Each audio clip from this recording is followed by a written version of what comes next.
नमस्कार साथियों, मेरा नाम है आर.के. सिंह। संस्कृति पीसीएस यूट्यूब चैनल के उत्तर प्रदेश की प्रमुख योजना सीरीज में आप सभी का स्वागत है। आज हम इस सीरीज के अंतर्गत दूसरे एपिसोड की चर्चा करने वाले हैं और जो सबसे महत्वपूर्ण उत्तर प्रदेश की योजनाएं हैं उन पर संक्षिप्त रूप से बात करने वाले हैं। तो चलिए देखते हैं जो महत्वपूर्ण योजनाएं हैं उनके बारे में विशेष तौर पर हम देखेंगे, उनसे जुड़े हुए जो भी महत्वपूर्ण तथ्य हैं उन पर चर्चा करेंगे। एक महत्वपूर्ण योजना है उत्तर प्रदेश की खाद्य जो प्रसंस्करण उद्योग नीति 2023 है। तो ये जो नीति है ये काफ़ी महत्वपूर्ण है। तो योजना के साथ कुछ महत्वपूर्ण जो नीतियां हैं उन पर भी चर्चा कर लेंगे जो कृषि सेक्टर से जुड़ी हुई हैं। तो देखिए 28 जनवरी 2023 को जो यूपी गवर्नमेंट है उसने क्या किया था कि खाद्य निगम उद्योग नीति 2023 का जो कह सकते हैं प्रस्ताव है उसे मंजूरी प्रदान की थी। उद्देश्य क्या था? तो जो भी यूपी के किसान हैं उनकी जो आय है वो बढ़ाना था, उन्हें लाभ प्रदान करना था, कच्चे जो उत्पाद हैं उनको संवर्धित करना था, प्रदेश में जो भी खाद्य प्रसंस्करण उद्योग है उसको स्थापित करना था, उसे प्रमोट करना था। जो भी यूपी में जो किसान वाले जो बाहुल्य क्षेत्र हैं वहाँ पर नए जो रोजगार के अवसर हैं वो उपलब्ध कराना था। ऐसे बहुत सारी जो कह सकते हैं कि उद्देश्य थे उनको ध्यान में रखते हुए ये जो नीति है ये सरकार ने लाई थी। अगर कुछ महत्वपूर्ण तथ्यों की बात करें तो ये जो नीति है जिसकी हम चर्चा कर रहे हैं कि खाद्य प्रसंस्करण जो उद्योग नीति 2023 है, इसकी अगर हम बात करें तो प्रदेश में खाद्य जो प्रसंस्करण जो फूड प्रोसेसिंग है, आप सभी जानते हैं कि फूड प्रोसेसिंग क्या होता है कि ऐसे जो फूड हैं जिनको लंबे समय तक उनकी जो गुणवत्ता है उसके साथ नहीं रखा जा सकता, वो खराब हो जाते हैं, तो प्रोसेस्ड के द्वारा प्रसंस्करण के द्वारा क्या किया जाता है कि उन्हें लंबे समय तक उनका जो लाइफ टाइम है वो बनाए रखने की प्रक्रिया अपनाई जाती है। उसी के तरह देखें तो ये जो प्रसंस्करण के जो क्षेत्र हैं जिसमें विकास, पूंजी, रोजगार के जो अवसर हैं, आय में जो वृद्धि है, उनकी संभावनाओं को ध्यान में रखते हुए ये जो नीति है ये उत्तर प्रदेश की जो सरकार है वो रेगुलेट कर रही है। और ये जो नीति है ये अधिसूचित होने की तिथि से 5 वर्ष के लिए पूरे राज्य में देखें तो प्रभावी होगी। तो इससे जुड़े हुए जो भी महत्वपूर्ण तथ्य हैं उनको भी देख सकते हैं। जैसे इस नीति के लिए उद्यान और खाद्य प्रसंस्करण जो विभाग नोडल विभाग है उस रूप में काम कर रहा है, नोडल एजेंसी है। और इस नीति में देखेंगे तो सूक्ष्म और लघु जो प्रसंस्करण इकाइयाँ हैं उनको खास तौर पे इसमें व्यवस्था दी गई है। नीति के तहत जो भी क्षेत्र हैं, उद्यमिता जो विकास है उस पर विशेष तौर पे सरकार ध्यान दे रही है। ऐसी ही एक और नीति है वो है उत्तर प्रदेश की डेयरी विकास और दुग्ध उत्पादन संवर्धन नीति। ये भी कृषि सेक्टर से जुड़ी हुई नीति मानी जाएगी। तो इस पर थोड़ा सा हम बात करते हैं। तो ये जो नीति है ये 13 अक्टूबर 2022 को उत्तर प्रदेश के संदर्भ में जो मंत्रिमंडल है उसने क्या किया कि इस नीति को अप्रूवल दे दिया 2022 के संदर्भ में। तो 2022 में, और ये कहा गया कि ये जो नीति है जब से इसकी ड्राफ्टिंग आई है उससे 5 वर्षों के लिए प्रभावी होगी। तो 2022 से 5 जोड़ लीजिए, 2027 तक क्या है ये नीति प्रभावी रहेगी। इसके महत्वपूर्ण जो उद्देश्य हैं कि इस नीति को लाए जाने के पीछे सरकार का क्या उद्देश्य था, तो जो भी इन्वेस्टर्स हैं उनकी सुविधा के लिए जो भी प्रक्रियागत जो कह सकते हैं कि विधियाँ हैं, जो प्रक्रिया है उसको सरल करना और राज्य में जो दूध आधारित इंडस्ट्री है उसकी स्थापना करना, उसे और आगे बढ़ाना। इसके अलावा अगर देखेंगे तो इस नीति से जुड़े हुए जो आंकड़े हैं 5 वर्षों में 5,000 करोड़ रुपए का जो पूंजी निवेश है वो इसमें इन्वेस्टमेंट के लिए रीएलोकेट किया गया फंड। इसमें प्रत्यक्ष और अप्रत्यक्ष तौर पे देखें तो भारी संख्या में जो रोजगार है वो सृजित करने का प्रयास किया जाएगा। और इस नीति के अंतर्गत विभिन्न जो एफपीओज हैं, सरकारी जो संस्थाएं हैं, निजी जो क्षेत्र हैं, जो उद्यमी हैं, नए नए जो स्टार्टअप स्टार्ट करने वाले हैं उनको नई उद्योग कह सकते हैं नई दुग्ध जो प्रसंस्करण और दुग्ध जो उत्पाद है वो बनाने वाली डेयरी इकाइयों के संदर्भ में उन्हें जो सुविधा है वो उपलब्ध कराई जाएगी। तो इस तरह की बातें इसमें कही गई हैं। इसके अलावा देखें तो एक महत्वपूर्ण नीति है उत्तर प्रदेश की कृषि जो निर्यात नीति 2019 है। ये काफ़ी महत्वपूर्ण है आपके लिए। वाणिज्य और उद्योग जो मंत्रालय है भारत सरकार उसके द्वारा 2018 में कृषि निर्यात को दोगुना करने के उद्देश्य से राष्ट्रीय जो कृषि नीति निर्यात नीति है वो प्रतिपादित किया गया था, परिकल्पित किया गया था। और प्रत्येक राज्य के द्वारा भी इसी उद्देश्य के साथ देखेंगे तो अपनी कृषि जो निर्यात नीति है उसका प्रतिपादन किया जा रहा है। इसी को ध्यान में रखते हुए देखेंगे तो 10 सितंबर 2019 को उत्तर प्रदेश की जो गवर्नमेंट है इसने कृषि निर्यात नीति 2019 को मंजूरी प्रदान की। और ये जो नीति है ये कृषि निर्यात के लिए खास तौर पे जो भी संस्थागत जो पूरा स्ट्रक्चर्ड है, जो तंत्र है वो बनाने, निर्यात को और बढ़ाने, उन्मुख बनाने और राज्य में जो पर्यावरण अनुकूल जो कृषि है उसको, उस खेती को प्रोत्साहित करने के लिए ये नीति बनाई थी। इसके पीछे देखें तो बहुत सारे उद्देश्यों को लागू करना था, जैसे किसानों की आय में वृद्धि करना, कृषि क्षेत्र में निर्यात को बढ़ावा देना। प्रदेश में अगर हम बात करें तो ये कहा गया कि प्रदेश से कृषि निर्यात को वर्ष 2024 तक दोगुना करना है, अंतर्राष्ट्रीय जो बाजार है उसका आकलन करने और उसके प्रबंधन से संबंधित जो बाधाएं हैं उनको दूर करना है। दूसरी बात, निर्यात योग्य जो उत्पाद हैं, जो वैश्विक कह सकते हैं कि जो अवसर है उनसे संबंधित जो भी जानकारी है वो किसानों को उपलब्ध कराना, ढांचा जो है इंफ्रास्ट्रक्चर डेवलप करना और पर्यावरण को खास तौर पे इस नीति में जगह दी गई थी। और पर्यावरण को संरक्षित करने के लिए जो भी कृषि उत्पाद हैं उनको निर्यात को सुगम बनाना था। अप्रसंस्कृत जो कृषि उत्पाद हैं उनके निर्यात से मूल्यवर्धित जो कृषि उत्पाद हैं उसकी ओर कह सकते हैं कि रिप्लेस करना या उसकी तरफ मूव करना भी इस नीति का उद्देश्य है। इसके अलावा इस नीति से जुड़ी बहुत सारी जो बातें हैं उनको भी देख सकते हैं।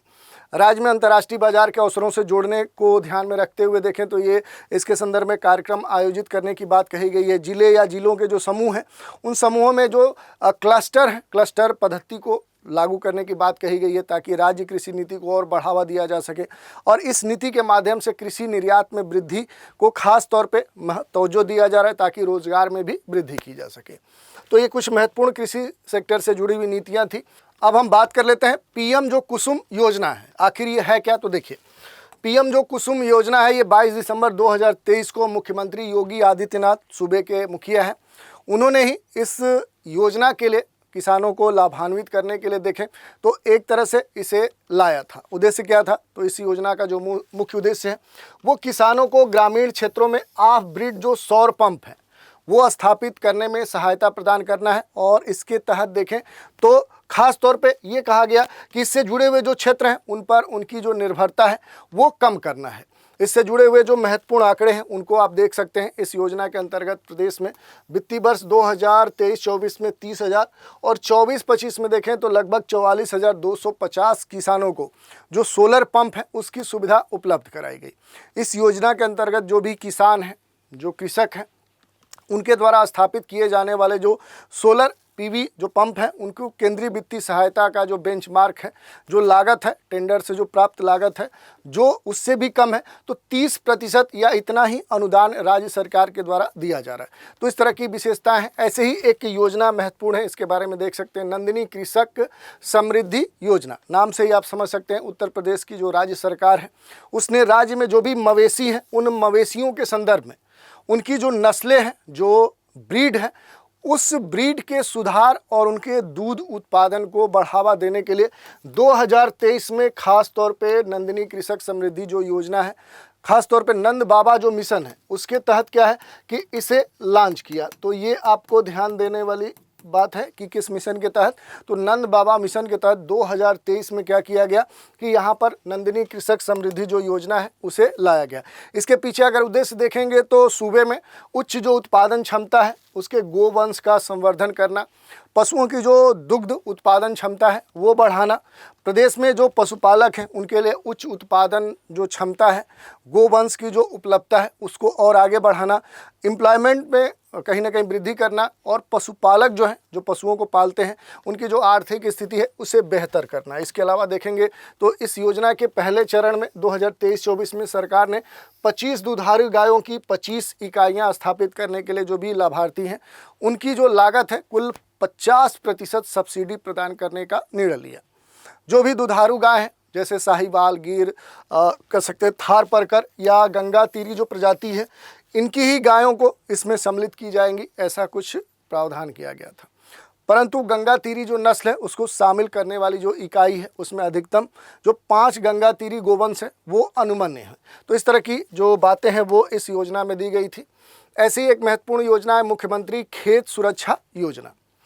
मुख्यमंत्री जो आदित्यनाथ हैं उन्होंने 2023 में, कब तो 2023 में खास तौर पे इस योजना की घोषणा की थी। अनाउंसमेंट किया था। और इस योजना के तहत अगर आप देखेंगे तो जो फसल है, फसल को आवारा पशुओं से बचाने हेतु जो इलेक्ट्रिक सौर जो बाड़ है, एक तरह से जो घेराबंदी है, उस घेराबंदी करने हेतु किसानों को प्रति हेक्टेयर लागत का 60% या 1.43 लाख रुपए का अनुदान दिया जाएगा। ऐसा प्रावधान इस योजना में किया गया। योजना के अंतर्गत लाई जाने वाली जो भी सोलर फेसिंग है, उसके तहत बाढ़ में देखें तो 12 वोल्ट का जो करंट है वो प्रवाहित होगा, ऐसा इसमें प्रोविज़न दिया गया था। तो ये इस तरह की जो बातें हैं वो दी गई थी। इस योजना के लिए प्रस्तावित जो बजट है वो 75 करोड़ रुपए से बढ़ाकर 350 करोड़ कर दिया गया। तो ये योजना आपके लिए महत्वपूर्ण है। इसके साथ ही देखें तो प्रधानमंत्री फसल बीमा जो योजना है, पुनर्गठित मौसम आधारित जो फसल बीमा योजना है, तो ये काफ़ी चर्चा में रही है, क्योंकि उत्तर प्रदेश का जो मंत्रिमंडल है उसने 2023 में, आप देखेंगे 2023 में ही खरीफ जो फसल है और 2025-26 के लिए प्रधानमंत्री फसल बीमा जो योजना है, उसके साथ ही पुनर्गठित जो मौसम आधारित फसल बीमा योजना है उसको प्रदेश में लागू करने का जो अप्रूवल था वो प्रदान कर दिया। और ये दोनों योजनाएं भारत सरकार के दिशा निर्देश के अनुसार ही लागू होने वाली हैं, तो इसके बारे में भी आप देख सकते हैं। इसके अलावा देखेंगे प्रधानमंत्री फसल बीमा जो योजना है ये प्रदेश के सभी जिलों में संचालित की जाएगी। योजना अंतर्गत जो भी प्रावधान दिए गए हैं, प्राकृतिक आपदा, रोग, कृमियों की फसल की जो क्षति है उस स्थिति में कृषकों को जो बीमा कवर है उस रूप में जो भी वित्तीय सहायता है वो प्रदान करने के साथ ही पंचायत स्तर पर जो भी बीमित कह सकते हैं कि जो इंश्योरेंस है वो प्रदान किया जाएगा। तो इस तरह की बातें कही गई हैं। और ये भी कहा गया कि इस योजना के माध्यम से प्रदेश के सभी जिलों में कुल 18 फसलें, जिसमें से खरीफ के 10 फसलें धान, मक्का, ज्वार, बाजरा, उड़द, मूंग, मूंगफली, तिल, सोयाबीन और अरहर, और इसके साथ ही जो रबी की 8 फसलें हैं गेहूं, जौ, चना, मटर, मसूर, अलसी और लाही, सरसों और आलू को ग्राम पंचायत के स्तर पे इंश्योरेंस प्रदान किया जाएगा, बीमित किया जाएगा, ऐसी बात इस योजना में कही गई है। प्रदेश के चयनित 60 जिलों के फसल बाहुल्य क्षेत्रों में पुनर्गठित जो मौसम आधारित फसल बीमा योजना 7 उद्यानिकी जो फसल है उन पर लागू की गई है। इस योजना के अंतर्गत देखेंगे तो 7 जो उद्यानिक जो फसलें हैं, जैसे केला, मिर्च, पान, हरी मटर, टमाटर, शिमला मिर्च और आम, ये आपको ध्यान देने वाली बात है। ये जो 7 उद्यानिक जो फसलें हैं वो आप देख सकते हैं, बागानी फसलें हैं। इनके संदर्भ में कहा गया है कि फसल बाहुल जो विकास खंड है वहाँ स्थापित जो भी मौसम केंद्र है उन पर इन फसलों के खरीफ 2023 में रबी 2025-26 तक बीमित किया जाएगा। तो इस तरह की बात इस योजना के संदर्भ में कही गई है। तो इस योजना को आप देख सकते हैं। इसके अलावा जो प्रशिक्षित कृषि उद्यमी जो स्वावलंबन जो योजना है ये काफ़ी महत्वपूर्ण है। एग्री जंक्शन के नाम से ये जानी जाती है। और ये भी योजना कब लाई गई है तो 2023 में ही लाई गई है। मैक्सिमम जो योजना है 2023 में स्टार्ट की गई है। उत्तर प्रदेश का जो मंत्रिमंडल है वो 2015-16 से ही क्रियान्वित जो प्रशिक्षित कृषि उद्यमी स्वावलंबन जो एग्री जंक्शन योजना है उसे आगामी 5 वर्षों के लिए संचालित करने का जो अप्रूवल है वो प्रदान कर दिया। और समय की आवश्यकताओं के अनुसार देखें तो जो योजना है, योजना में किसी भी प्रकार का जो परिवर्तन है वो मुख्यमंत्री जी के अनुमोदन के उपरांत किया जा सकेगा, ऐसा प्रावधान किया गया था। ये जो योजना लाई गई इसके पीछे जो उद्देश्य है कि इस कार्यक्रम का उद्देश्य है किसानों को उनके जो फसल हैं, फसल जो उत्पाद हैं उनके लिए कृषि केंद्र जो एग्री जंक्शन है उसके बैनर तले, उसके अंतर्गत क्या है कि जो भी सुविधाएं हैं वन स्टॉप जो शॉप है उसके माध्यम से उपलब्ध कराना। और इस योजना का जो क्रियान्वयन है वो आगामी चरण में अगले जो 5 वर्ष है 2022-23 से लेकर 2026-27 में कुल 1000 जो एग्री जंक्शन है उनके ऐसे जो केंद्र स्थापित किए जाने का जो लक्ष्य प्रस्तावित है उनके माध्यम से किया जाएगा। साथ ही पहले से जो संचालित योजनाएं हैं उनका आंशिक जो संशोधन है उसका भी प्रस्ताव इसमें शामिल किया गया है। और ये इसी कारण से किया गया है कि जो भी योजनाएं हैं उनका जो क्रियान्वयन है वो सफलतापूर्वक, कुशलतापूर्वक, व्यवहारिक स्तर पर किया जा सके। और इसमें खास तौर पर 2022-23 में देखें तो 756 एग्री जंक्शन जो केंद्र हैं वो स्थापित करने का एक भौतिक जो लक्ष्य है वो निर्धारित किया गया। बहुत सारे आंकड़े इस योजना से जुड़े हैं जो इससे 2022-23 में योजना के मध्य में देखें तो 647.17 लाख रुपए का जो बजटी प्रावधान है वो किया गया है। योजना जो संचालन है उसके प्रारंभ के वर्ष में 2015-16 से अद्यतन देखें तो कुल इतने एग्री जंक्शन जो केंद्र हैं वो प्रदेश में स्थापित किए जा चुके हैं। और एक बड़ा जो लक्ष्य है वो पहले से निर्धारित किया गया है। ऐसी एक और महत्वपूर्ण योजना है मुख्यमंत्री मत्स्य संपदा योजना। अब थोड़ा सा बात करें तो ये जो योजना है खास तौर पे देखेंगे तो 22 दिसंबर 2022 को आप देखेंगे। मैक्सिमम जो योजना है 2023 में हमने देखा, तो इस योजना का जो संबंध है वो 2022 से है। उत्तर प्रदेश का जो मंत्रिमंडल है उसमें खास तौर पे देखें तो उस मंत्रिमंडल ने मुख्यमंत्री जो मत्स्य संपदा योजना है इसके क्रियान्वयन के लिए रेगुलेशन से संबंधित जो भी दिशा निर्देश है वो 2022 में उसे अनुमोदित कर दिया था। और इस योजना के दिशा निर्देशों में देखें तो संशोधन हेतु जो मुख्यमंत्री हैं वो अधिकृत व्यक्ति होंगे। उद्देश्य क्या था इस योजना को लाए जाने के पीछे? तो प्रदेश में जो भी मत्स्य पालन है, और मत्स्य पालन एक तरह से एक्वाकल्चर के अंतर्गत आता है, इसीलिए हम इसे कृषि सेक्टर के तहत हम इस योजना को पढ़ भी रहे हैं। तो प्रदेश में जो मत्स्य पालन है उस क्षेत्र में वृद्धि करना, और इसके साथ ही जो भी ग्रामीण अंचल है, ग्रामीण जो क्षेत्र है वहाँ पर जो भी आवासित स्थानीय जो मत्स्य पालक हैं उनकी जो आर्थिक सामाजिक स्थिति है वो इस योजना के द्वारा कहीं ना कहीं बेहतर बनाना था। और इसके तहत बहुत सारे जो प्रयास हैं वो चल रहे हैं। जैसे इस योजना का जो क्रियान्वयन है वो दो जो उप योजनाएं हैं, कंपोनेंट ए और कंपोनेंट बी, इसके माध्यम से किया जा रहा है। पहले कंपोनेंट में देखें तो मनरेगा जो कन्वर्जेंस है अथवा पट्टाधारक स्वयं और अन्य जो विभाग हैं उनके माध्यम से सुधारे गए जो ग्राम सभा हैं, जो अन्य पट्टे के तालाब हैं, उनमें प्रथम निवेश को अनुदान हेतु इकाई जो लागत है वो 4 लाख रुपए प्रति हेक्टेयर पर 40% का जो अनुदान है वो प्रदान करने की बात कही गई है। और इसका जो दूसरा कंपोनेंट बी है उसके तहत मनरेगा कन्वर्जेंस अथवा पट्टाधारक जो स्वयं है और अन्य जो विभाग हैं उनके माध्यम से सुधारे गए जो भी ग्राम सभा हैं, अन्य जो पट्टे हैं उसके माध्यम से तालाबों में मत्स्य जो बीज हैं, यानी कि जो मछलियों के कह सकते हैं कि जो सबसे बीज का मतलब होता है कि जब प्रारंभिक अवस्थिति में उनके छोटे जो बच्चे हैं उनको क्या किया जाएगा, उनकी स्थापना हेतु जो लागत है वो 4 लाख रुपए प्रति हेक्टेयर पर 40% का अनुदान प्रदान किया जाएगा। और जो भी लाभार्थी हैं उनका जो चयन है वो जिला स्तरीय समिति के द्वारा किया जाएगा। ये सबसे महत्वपूर्ण बात है। दूसरी बात, ये जो योजना है ये 5 वर्षों के लिए है, 2022-23 से स्टार्ट हो रही है और वित्तीय वर्ष 2026-27 तक चलेगी। किसान कल्याण मिशन बड़ा महत्वपूर्ण कह सकते हैं कि ये मिशन है।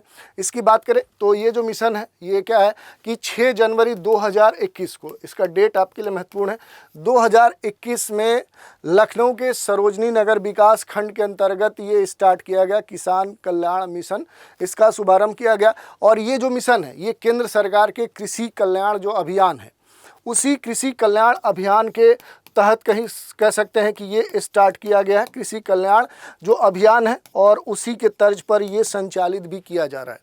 ये जो मिशन है ये इसके तहत प्रत्येक जो विकास खंड है उन पर किसानों के हितों के लिए विभिन्न प्रकार के जो कार्यक्रम हैं वो आयोजित किए जाएंगे। इसके साथ ही अगर देखें तो कृषि और उससे संबंधित जो भी उत्पाद हैं उनको बढ़ावा देने के लिए कृषि प्रदर्शनी आयोजित की जाएगी, अलग अलग अवेयर किया जाएगा किसानों को। इसमें जो भी कह सकते हैं कि माइक्रो स्तर के और कह सकते हैं कि मीडियम स्तर के जो भी इंडस्ट्री हैं उसकी जो इकाइयां हैं, जो आजीविका मिशन है, उस उत्पाद को भी इसमें शामिल किया जाएगा। और इसके तहत देखें तो जो भी किसान बैठक है उनका आयोजन किया जाएगा, जिसमें प्रगतिशील जो किसान है, जो कुछ इनोवेटिव किसान हैं, जो वैज्ञानिक है, कृषि विभाग से जुड़े हुए जो कर्मचारी हैं, वो वैज्ञानिक खेती को किसानों को समझाएंगे और सरकार की योजनाओं से कैसे लाभ प्राप्त कर सकते हैं किसान, इसके बारे में किसानों को अवेयर करेंगे। और इन योजनाओं के दौरान देखें तो किसानों को कृषि विभाग की जो विभिन्न योजनाएं हैं उन योजनाओं के तहत जो भी कह सकते हैं अनुमोदित लाभ है वो प्रदान किया जाएगा। किसान कल्याण मिशन के माध्यम से राज्य सरकार खेती बाड़ी के उन्नत तौर तरीके के जरिए किसानों की जो आय है, जो आर्थिक स्थिति है वो बेहतर करने का प्रयास कर रही है। और वास्तव में देखेंगे तो जो भी किसान है वो कल्याण मिशन एक बेहद जो कृषि मेला है वो लगाने का कार्यक्रम के तौर पे जाना जा रहा है। और इन मिशनों के तहत देखें तो बड़े स्तर पे जो राज्य सरकार है इन योजनाओं को अब प्रमोट कर रही है। और इसके तहत देखें तो 3 मुख्य विभाग हैं किसान कल्याण मिशन के, जिसमें इसके अंतर्गत कृषि और सहवर्ती जो क्षेत्र है उसकी बृहद जो प्रदर्शनी है उसका आयोजन किया जाएगा। और इसी दौरान विभिन्न कृषि जो तकनीकें हैं उनके प्रदर्शन की जो व्यवस्थाएं हैं वो भी की जाएंगी। किसानों को योजनाओं के सम्यक जो जानकारी है वो उपलब्ध कराने के लिए जो किसान जो गोष्ठियाँ होती हैं, छोटे छोटे जो कह सकते हैं आयोजन होते हैं, जहाँ पर किसानों से जुड़े हुए जो मुद्दे हैं उनका समाधान, उन पर चर्चा की जाती है। और प्रदेश के समस्त जो विकास खंड हैं वहाँ पर किसान कल्याण मिशन जो रेगुलेशन है वो 3 सप्ताह में पूर्ण करने का जो लक्ष्य है वो निर्धारित किया गया है। तो ये हमने देख लिया। एक और योजना है वर्मी कंपोस्ट इकाई स्थापना योजना, जो जैविक खाद है, रासायनिक खाद तो आप जानते ही हैं, उसके एवज में चूँकि मृदा जो हेल्थ है, मृदा जो स्वास्थ्य है, मृदा की जो गुणवत्ता है वो खराब हो रही, तो इसको ध्यान में रखते हुए और पर्यावरण अनुकूल जो खाद है, जो जैविक खाद है, मूल रूप से एक व्यवस्थित जो कीट कह सकते हैं पोषण प्रक्रिया है, जिसमें मिट्टी के भीतर विद्यमान अन्य जो जैविक पदार्थ हैं उनका अवशोषण कर मिट्टी को उपजाऊ बनाया जाता है। तो इसी को ध्यान में रखते हुए ये जो योजना है ये स्टार्ट की गई है। इस योजना से जुड़े हुए जो महत्वपूर्ण तथ्य हैं उनको भी देख सकते हैं। जैसे इस योजना के अंतर्गत प्रदेश के प्रत्येक राजस्व ग्रामों में एक इकाई प्रतिवर्ष स्थापित करने का एक अप्रूवल दिया गया है। जो किसान है वो स्वयं के संसाधनों से वर्मी जो कंपोस्ट है वो 7 फीट लंबा और 3 फीट चौड़ा और 1 फीट गहरा आकार का एक स्ट्रक्चर तैयार कर सकते हैं। इकाई स्थापना के उपरांत देखें तो प्रति इकाई पर सरकार 75% का अनुदान सीधे क्या है कृषकों के खाते में प्रेषित करेगी, उनके अकाउंट में भेज देगी। ये जो योजना है ये राष्ट्रीय कृषि विकास योजना और उत्तर प्रदेश सरकार के द्वारा विशेष जो अनुदान है उसके द्वारा संचालित की जा रही है। इसी के तहत ये योजना हमने देख ली। एक और योजना है त्वरित मक्का विकास कार्यक्रम योजना। इस योजना का जो संबंध है ये मार्च 2024 से है, पिछले वर्ष से है। 2024 में उत्तर प्रदेश की सरकार के द्वारा प्रदेश में जो मक्का है, मक्का के आच्छादन और उत्पादन में वृद्धि हेतु ये जो योजना है ये लाई गई। इसका प्रस्ताव स्वीकृत किया गया और 4 वर्षीय योजना के माध्यम से यानी 2024 से लेकर अब 2028 तक इन 4 वर्षों में मक्का का जो विकास है, मक्का की जो आच्छादन है यानी कि मक्का का जो एरिया है, जितने एरिया में ये उत्पन्न किया जा रहा है उसमें बड़े स्तर पे देखें तो वृद्धि की जाएगी। 2 लाख जो हेक्टेयर क्षेत्रफल है वो विस्तार करने का जो लक्ष्य है वो निर्धारित किया गया है। और ये कहा गया कि 11 लाख मीट्रिक टन से अधिक जो अतिरिक्त उत्पादन है वो अनुमानित किया गया। तो ये भी हम देख सकते हैं। तो ये कुछ महत्वपूर्ण योजनाएं थी जिन पर हमने बात की और आज इस कृषि से संबंधित जो भी योजनाएं थी उन पर हमने चर्चा की। इसके अगले एपिसोड में इस सीरीज में जो हम बात करें कि जो भी उत्तर प्रदेश की योजना नीतियां हैं, तो अगला जो एपिसोड होगा एक दूसरे विषय पर आधारित होगा और उस पर भी डिटेल से हम चर्चा करेंगे। तो आज के एपिसोड में इतना ही। आप सभी हमारे साथ बने रहें, इसके लिए धन्यवाद।